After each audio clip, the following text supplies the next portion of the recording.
Last year in August, I decided to start an e-commerce business, dropshipping, with the intention of making a few $1,000s profit in less than 90 days. So, I set my standard. This time, I'll do it right. I have tried various business models over the years, and nothing worked for me. Finished my e-commerce course in 9 days, and it's now time to implement. So, I didn't rush. I spent the first week doing some product research.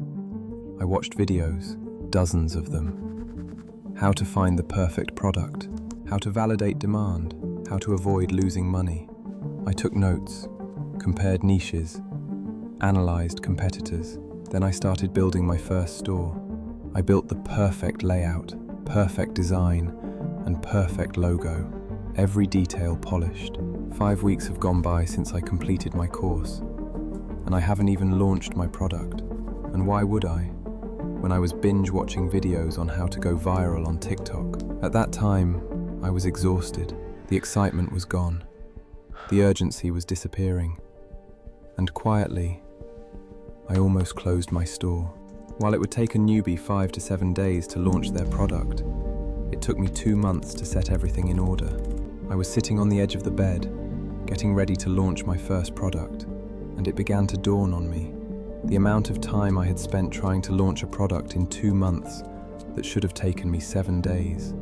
Did I feel guilty for squandering my time? Maybe a little, but I told myself I aimed for perfection because I had high standards. That wasn't the truth. I was a perfectionist because I was avoiding my own judgment. Psychologically, this was self-sabotage disguised as high standards, and I didn't realize it at the time because perfectionism doesn't feel like fear. It feels like discipline. It feels like intelligence. It feels like doing things the right way. That's why it's so dangerous. For years, I believed my problem was that I cared too much about quality. I thought, I'm just patient, strategic, and responsible. Someone who refuses to release mediocre work. That's why things take me so long. I wore it like a badge, a justification, evidence of my commitment to excellence. But here's what was occurring. I wasn't chasing perfection because I loved excellence. I was chasing perfection because I was terrified of being seen as inadequate. There's a difference. One creates mastery, the other creates paralysis disguised as standards. I would commit to hitting the gym on the weekends, but never go because I wasn't wearing the right outfit. An essay that is meant to be completed in less than an hour, I could spend 2 days rewriting it. I would commit to finishing the design of my Shopify store and launching my product, and I would find 17 reasons why it wasn't ready yet. And then, I would carry all of that. Every broken promise I made to myself when no one was watching, like stones in my pockets. Each one was a small piece of evidence that maybe I wasn't who I claimed to be. In psychology, it's called self-oriented perfectionism. This is the perfectionism people hardly speak of. It's about setting impossibly high standards for oneself and stringently evaluating one's own performance to achieve flawlessness. It's about trying to prove to yourself that you're capable of only great work, flawlessness, and the ability to be exceptional at everything, after accumulating months or years of unfinished projects. Having to deal with shame, lack of self-trust, and constantly avoiding new challenges. The trait of self-oriented perfectionism is often developed for 3 major reasons. Number 1, conditional praise. This is the most powerful route. This is more common during childhood. It's developed when a child consistently receives praise only for high performance, attention mainly after achievements, or approval tied to grades, behavior, or results. Even if parents, teachers, or friends meant well, over time, the brain wires this equation. Performance equals love. Achievement equals acceptance. Mistakes equals risk of losing approval. The child internalizes it. Eventually, no one has to pressure them anymore. They pressure themselves. They grow up thinking, failure means losing value. If I'm not exceptional, I'm ordinary. Being ordinary is unacceptable. So self-oriented perfectionism becomes a self-protection system. It's about protecting identity. Even when external pressure disappears, the internal voice remains. You must do better. That's not good enough. You can't afford to be average. They become their own strict parent. Number 2, negative self-talk. This one is more emotional. This is developed when a person experiences being criticized publicly, being compared to others constantly, being embarrassed by mistakes, being mocked for imperfection. The emotional pain of that moment is so strong, the brain decides never to let it happen again. Psychologically, perfectionism becomes an armor.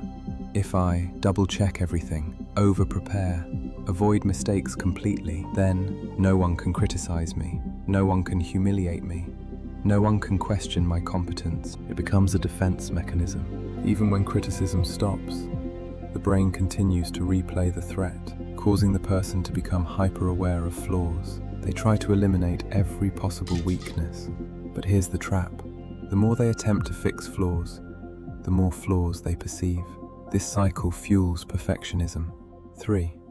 High ability plus high vision gap. This is common among ambitious, intelligent people, and is dangerous because it appears to be ambition, but often leads to paralysis. It's subtle. It develops when the person has a strong imagination of what excellent looks like, has a high awareness of quality and standards, is exposed to top-tier work, top artists, entrepreneurs, performers. That's the vision. However, their current execution level is still in development. That's the skill. The gap between these creates psychological tension, and that tension feels uncomfortable. Most beginners don't face this struggle because they don't yet see how good something could be. But when you consume elite-level content, study high performers, understand structure, branding, psychology, analyze deeply, you develop refined taste early.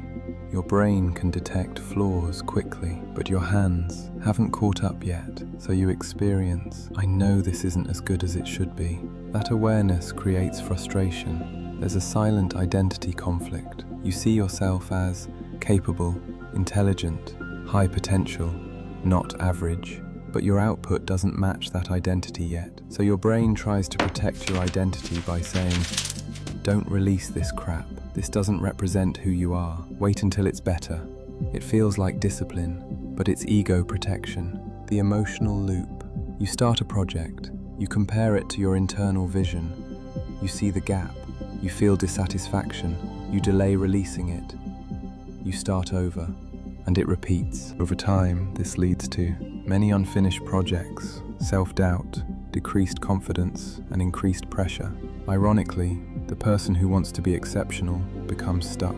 In a nutshell, if we strip it down psychologically, self-oriented perfectionism usually comes from fear of losing value, fear of humiliation, fear of being average, fear or mistakes that reveal incompetence. It is rarely about loving excellence. It is usually about protecting the self.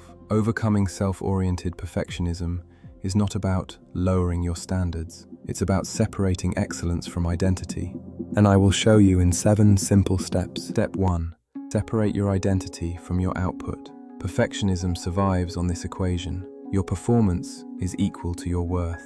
You must break that belief. Imagine you are writing an essay. You want your essay to be perfect every time.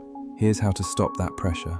If you wrote a messy essay, that doesn't mean you are bad, not a good writer, or not smart enough to write an essay. It just means the essay needs more consistent practice.